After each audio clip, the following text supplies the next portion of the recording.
ভাই বন্ধুরা, তো আমরা আজকে এর আগে সূক্ষ্মকণি ত্রিভুজ পড়েছি। সূক্ষ্মকণি ত্রিভুজ অনেক কিছু আমরা জানি না যেহেতু, তো সে ক্ষেত্রে বলতে গেলে সূক্ষ্মকণি ত্রিভুজ সমবাহু ত্রিভুজ হতে পারে, সমদ্বিবাহু ত্রিভুজ হতে বিষমবাহু ত্রিভুজ। তো সমবাহু ত্রিভুজ কীভাবে হবে দেখো, আমরা জানি কি সমবাহু মানে তিনটি বাহুর দৈর্ঘ্য সমান।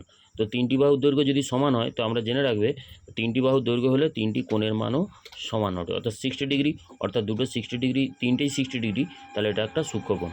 সমদ্বিবাহু মানে কি দুটো বাহুর দৈর্ঘ্য সমান, তাহলে দুটো বাহুর দৈর্ঘ্য সমান হওয়া মানে দুটো কোণ অবশ্যই সমান হবে। এটা আর এটা হতে পারে 45 ডিগ্রি, হ্যাঁ হতে পারে অন্য কোনো কোণ, এটা তাহলে অবশ্যই 90 ডিগ্রি হবে, ঠিক আছে।